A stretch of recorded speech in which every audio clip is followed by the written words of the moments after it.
this is my review of the Laguna 1836 European spec.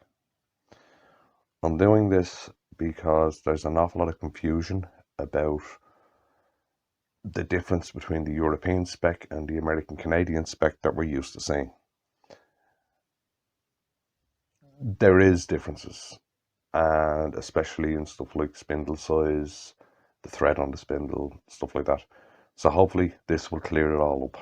I'm getting asked questions constantly about it, right? Okay, we'll go through the basics first.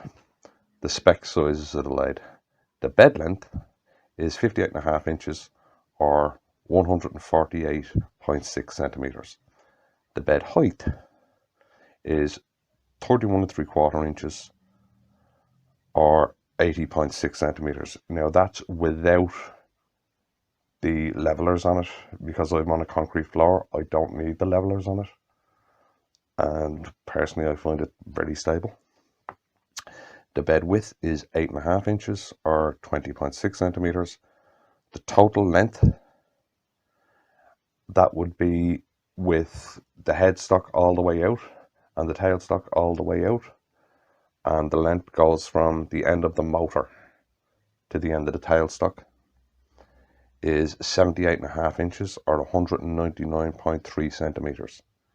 Now, the clearance you will require to be able to easily use the knockout bar with it at full extension is 8 feet or 243.8 centimeters. I don't actually have that, but what I found is if I take the handle off the knockout bar, it goes over the head, it goes over the bed on the bandsaw, and I can still use it. Right. The footprint is, in width, it's 25.75 inches or 65.4 centimeters, and the length is 58.25 inches or 147.9 centimeters. The overall weight of the machine is 247 pounds or 194 kilos. Right. You might want to pause the next screen as I'm putting up a graphic of the spec sheet from the manual I received with the lathe. Some of the information on the spec sheet is incorrect for the European Spec Laguna 1836, as the manual seems to be the American version. Laguna may now include the European spec manual with new lathes. To be honest, I'm not sure. The American manual may have been in my lathe due to it being one of the earliest ones in Europe.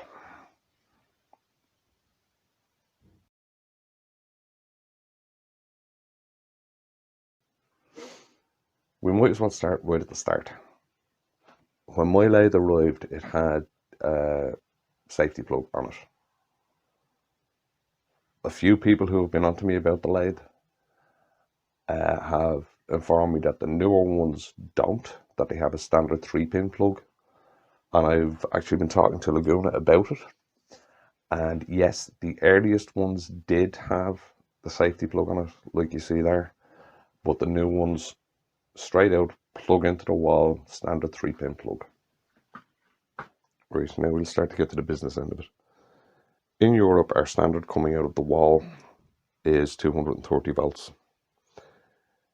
That goes into the inverter as a single phase input and comes out 3-phase into the motor. The first difference according to the manual is the American spec is 60 Hertz. The European spec is 50. Right.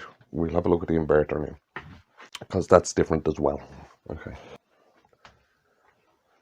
The inverter on the European spec seems to be different than the ones on the American spec.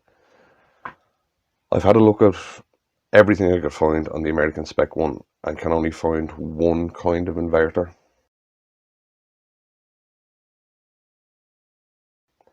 It's in the same position, but it's grey, and on the European spec the readouts and the buttons are here on the top behind a perspex sheet, whereas on the American ones The readout and the buttons are here, and the buttons seem to be very easily accessible. They're not behind anything protective. Otherwise, it's probably the same inverter. It's just packaged different, possibly because of safety standards in Europe. I'm not 100% sure. Next, we'll go down to the indexing system. Okay, the indexing system on the lathe. I never use it with the exception of using the lock as a stop for if I'm working on a certain part of a turning or a bowl and I need to lock it to sand it or something. It's very simple to use. Push it in, twist it in, and it locks the spindle in a certain position. It's a very handy thing to have. I won't go into the indexing system itself because I very rarely use it. I've actually never used it. But Paul over at Tool Matrix has a very good in-depth look at the indexing system, and I'll leave a link to Paul's video in the description. Okay, the control panel. It's very well laid out. It's actually quite ergonomic to use.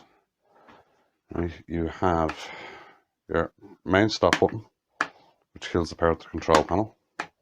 Right, emergency stop. You have on and off.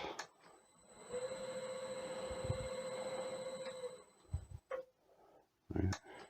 You have your speed controller. As you can hear, the lathe is very quiet. Right. And you have your forward and reverse switch.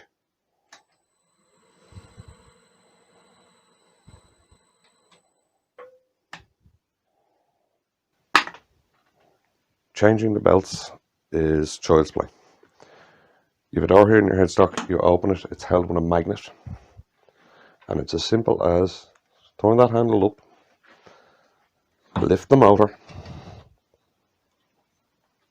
move the belt across the pulley, put it down, give it a quick spin to line it up, put slight, you don't need to swing out of this, put slight pressure down on that, relock the lever, and your belts are changed.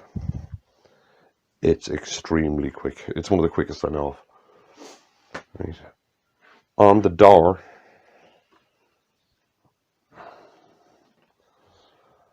on the inside of the door, you have your RPMs, what speed each of the pulleys will give you.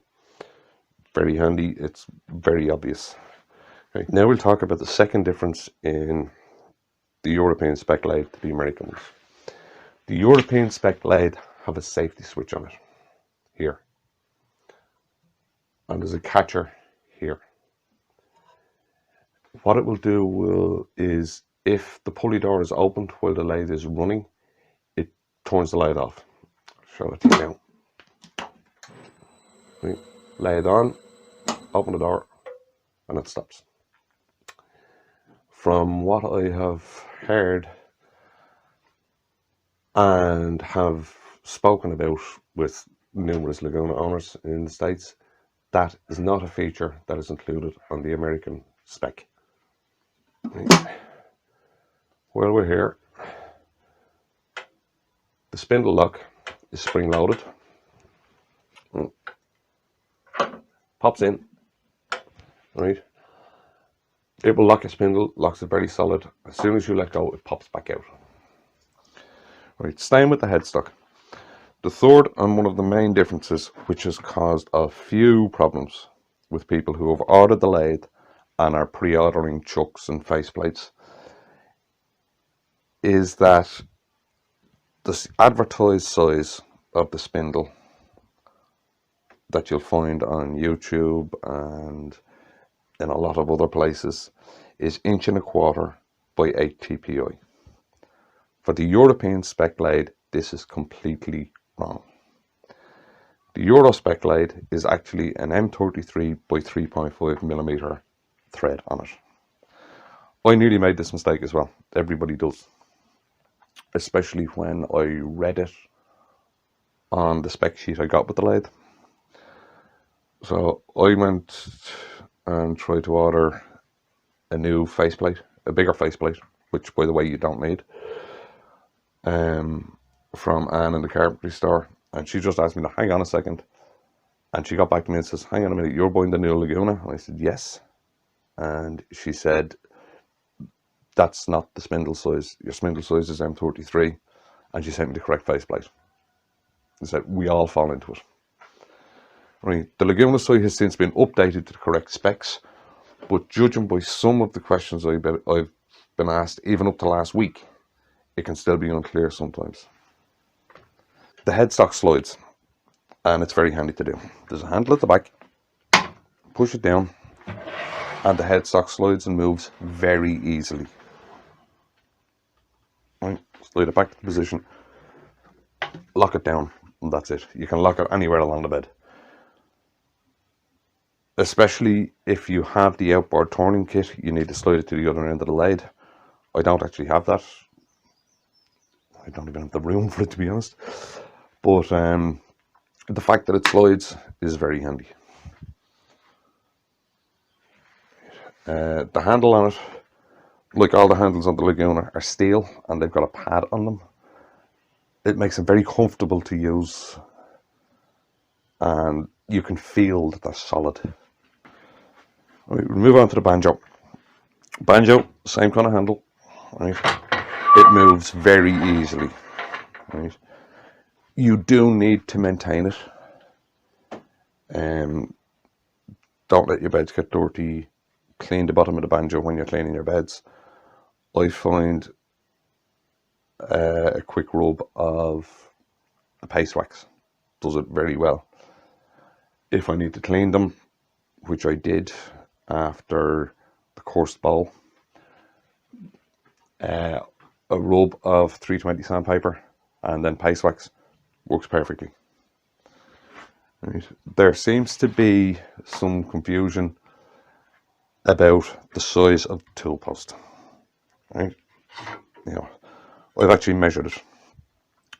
The tool post itself is 0.998 of an inch, or 25.34 mil.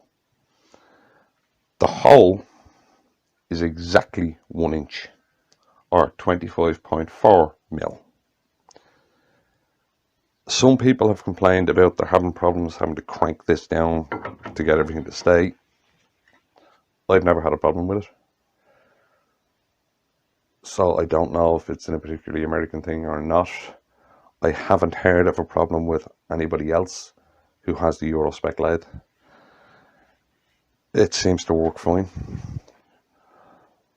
The bar on the top of the tool rest is hardened steel.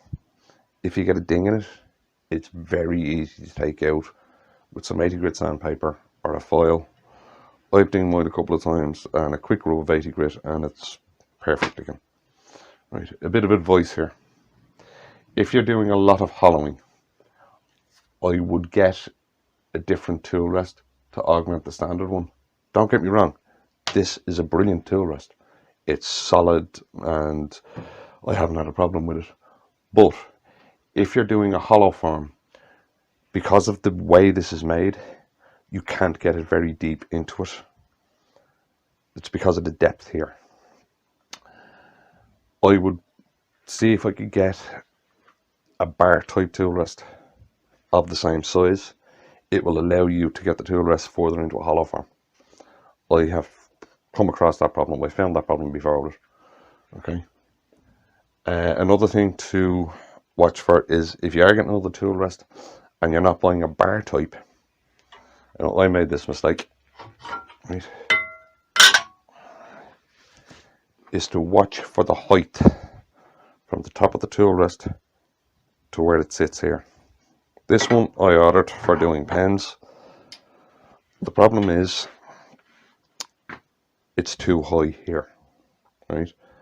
This actually sits above the center line on the lathe, so the tool rest can't be used. So just watch that. Watch the height of here. Okay.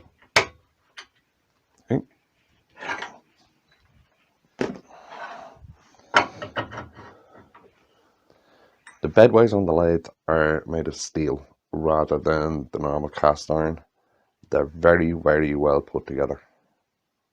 The travel on them, I honestly can't complain about. I find them grand. The tailstock is very solid. Moves with the handle, slides very easily. You'll see the handle on mine, it's an adaptation I've made to the lathe. I've moved it from the back to the front. I have a video on how to do it, and I'll put a link to it at the end of the video. The same way also works on the 2436. Quite a few people have done it because, probably like myself, they found it quite awkward at the back. And from what I've been told, on the 2436, if you have the second control panel mounted here, the handle kind of gets in the way. What else? Right. Locking handle up here for the spindle. The spindle actually turns very easily and is quite solid. It's etched all along here with the measurements in both inches and metric, which is very handy. Something in the video on changing the handle that I point out is that when you're putting the bottom plate back on, to make sure it points out. And what I mean by that is that it points out of the lathe and not down under here, because in here there's a hole here and there's another one here at the back, and it is in case your lathe goes out of line. It's in case the tailstock goes out of line and your drives don't line up. You can actually adjust it. You can skew it that way to make them line up. But in order to do that, you need to have access to the two grub screws that are there and there. On the tailstock, there's also a very handy little holder here for your spur drive and your live center. It's just a nice little touch. It makes them very easy to find all the time. There's another little shelf like this that can be positioned a few places on the lathe. I have mine put under the motor, and it's got places in it for quite a few tools actually. There's a very good spot for the knockout bar and for the faceplate release tool, and I store a lot of other stuff down there, and it's actually quite a nice little touch, to be honest with you, and I like it. Right, the extras you get with your lathe: you get a knockout bar, which has a brass tip to protect your drive center or whatever you're using. It's good, it's solid, and it works well. I can't complain about it. The faceplate looks, to be honest, small. When I seen it, that's why I went to order the other one. But I found that this one will hold an 18-inch bowl, no problem. Right. It also comes with a faceplate removal tool, which, if your faceplate is on, that slips in there and it just knocks off. I've had to use it once because the faceplate really cranked down. It also comes with a standard 4-spur center, very strong. The point can be moved in and out by use of a grub screw right there, and you can move the point in and out. Right, the live center comes with standard cone center, or it comes with a cup center. I normally use the cup center. I just find it handier. And the cone center I only use if I've pre-drilled something. Right, have I found anything that I would class as a fault with the lathe? Honestly, no. If I got nitpicky, the magnet on the door for the pulleys could do with being a bit stronger. The safety switch seems to work against it, and if the vibration is just right on the lathe, the door will pop open. The metal used on the cup center could also do with being a little stronger. I had to recut the threads on it. It wasn't anything major, just slightly annoying. Right, the main thing, if I had to do it again, would I buy the same lathe? Or would I go for something else? Honest answer, I'd buy the same lathe again in a heartbeat. It's very good. I haven't had any problems with it.